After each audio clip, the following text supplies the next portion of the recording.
For you, Coach, I mean, what was the experience of that bus trip after the game like? And did you say anything or do any message to the players to like help get anything productive out of being in close quarters like that for such a long time after a tough loss? I think on the way there, like Brandon said, I think it was good. On the way home, anytime you lose, I don't think there's a lot of energy surrounding it. I just don't think there is. And I think we said what we had to say in the locker room, and the idea was to get on the bus and get as much rest as you possibly can get on the way home. It actually was better than we anticipated, and we got home around 6:30 or 7:15 in the morning. So it was a good night's sleep on a tough bus bench, but it's the way it went. And we've traveled like that before here. So I mean, Sure. It's not like it's not like we haven't done it before. It's not the funnest way or the best way probably to travel, but the reality is, I traded that for a charter jet to Idaho State. That was the decision I made, and I don't think it had anything. If you look at the outcome of the game, some people say with the bus ride there, no. Well, why did we play so well on offense? So I mean, everybody had to take the same bus trip. So it's what it is, and I just think our players handled it well, and they actually handled the ride home. As grumpy and beat up and sore as you are after a football game that you don't win and you lose in the last 21 seconds, I think that our players handled the entire trip with class and the way that they should have. And I think they've come back with the mentality. The best thing you can do after something like that is get back to work. So as coaches, are you already regrouping at that point and looking forward to the next week, or are you trying to get some sleep too and rest as well? A little of both, but we were able to download all the Southern Utah stuff onto our computers, so we could watch the Southern Utah stuff on the way home. So we got a lot of Southern Utah work done individually on the way home, and then once we landed, our coaches went right to work. Our coaches were at work from 7 until 6 o'clock Sunday night after a long trip. So I have a lot of respect for those guys. I have a lot of respect for our players. They've come back this week with I think some diligence and some hard work and a hard work attitude that is going to help. And I think our coaches kind of lead by example that way too. And I think that they saw that we were right back to work on the Southern Utah stuff on the bus, and I'm sure that they looked at it and said, okay, we're going to have to move on, and that's kind of the message that's sent by hard work. And Southern Utah, they've had a tough schedule in the non-conference, but have not had much success in that tough schedule at the same time. Do you see any similarities between where you guys are as a team, where they are as a team? Well, it's kind of funny that, really, I told our team today before practice, if you look at us, they intercepted a ball in their end zone with no time left to win the game against Weber State, and we didn't at Northern Arizona. Or, if we both did, we'd both be, 1-0 and all those things. But unfortunately, they're probably riding pretty high and feel pretty fortunate, and we're probably not. I'm not going to say we're riding down, but I'm sure we're not happy with the loss. And I think that sometimes that can put a good chip on your shoulder, a shoulder that, you were just about there against a good team and a tough place to play. Not only is it a tough trip, it's 7,400 feet that we played at. And I thought our players responded and played as hard as you can. The difference between the Northern Arizona game and the Portland State game is, to be honest with you, we played hard on defense. We did not play well on defense. And I think that had to do a little bit of their focus wasn't where it should have been and all those things. And that's on us. We got to make sure that their focus is right, regardless of the length of the trip, the start of school, all the things that happened last week that were a little bit different for them. And I think that hopefully our players are going to respond. I think our coaches have been positive and feel good about it. But Southern Utah they're a very good 1-3 team. I mean, they played South Dakota State extremely well, who we lost to. Nevada, Reno, you watch the Nevada film, they're legit. I think Nevada's off to a 3-1 start and beat a Washington State team, and it's 28-19, and it's a good football game to watch.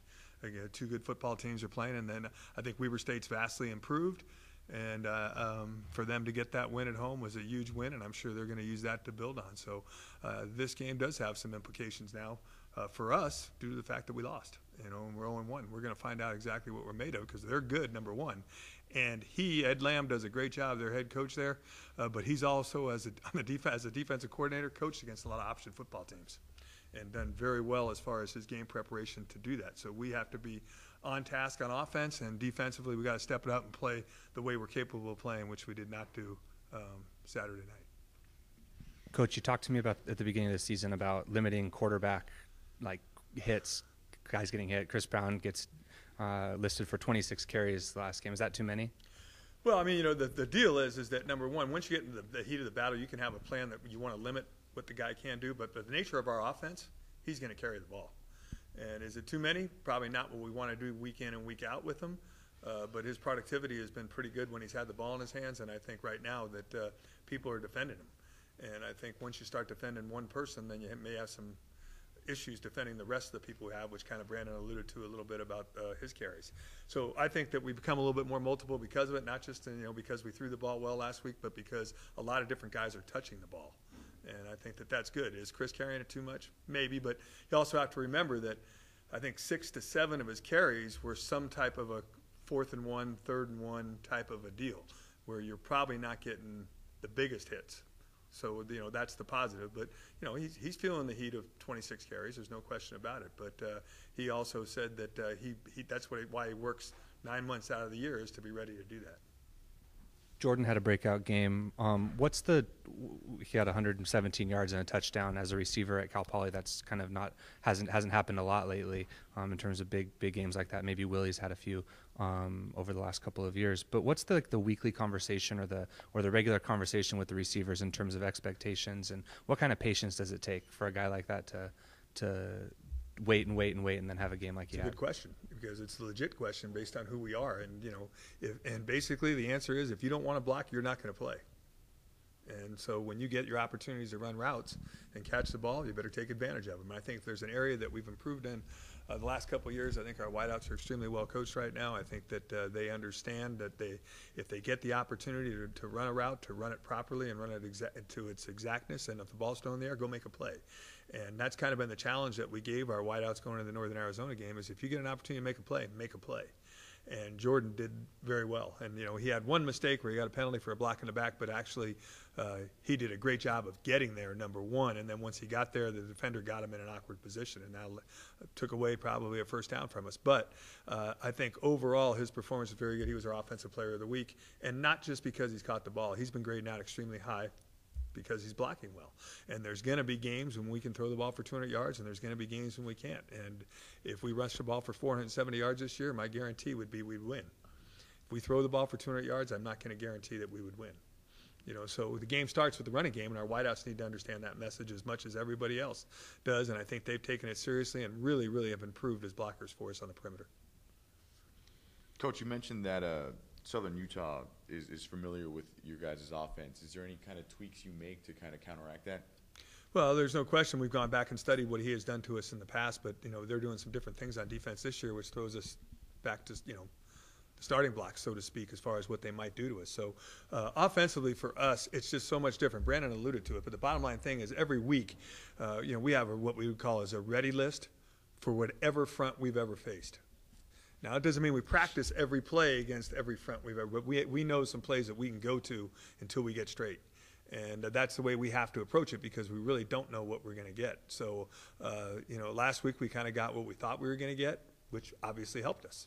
The week before we didn't, and we adjusted extremely well and still came up with 470 yards rushing. So there's a lot of it on the coaches, but I'll tell you who has a lot on their plate are the players, because their memory has to be 2, 3, 4 weeks, because some of it we don't get to every week. So we have to be able to say, hey, they're doing this week.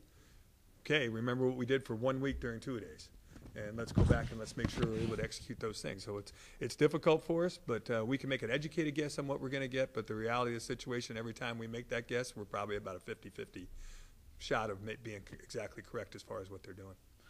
Coach, kind of, with the loss you guys took last week, moving forward, what do you tell you guys to get them motivated, to get them, like you said, have the short memories from what happened, and just say, hey, we're focused on the next game? Well, regardless whether you're 4-0 or 0-4, in reality, we got another game. And, the passion for the game is what should drive everyone. Obviously, championships and all those great words drive people to think, I want that championship. Well, that championship's out there. And if you don't take care of business week in and week out, you can't. The one thing you don't do is you can't get the games back that you've already played. So we got to look forward, and we got to be positive about where we are and what we have accomplished. Looked at the positive things and the negative things. I told our coaches this week I wanted them to be critically, educationally hard on the mistakes that we made in this past game, so that the players get the message. In close games, it comes down to possibly one play, one first down.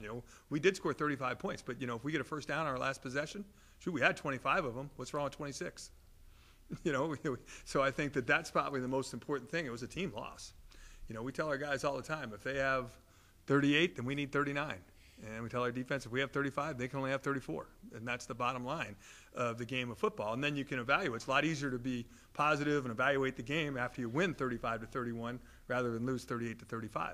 But the message is still going to be the same. It's still going to be next week, whether we won 35-31 or lost 38-35.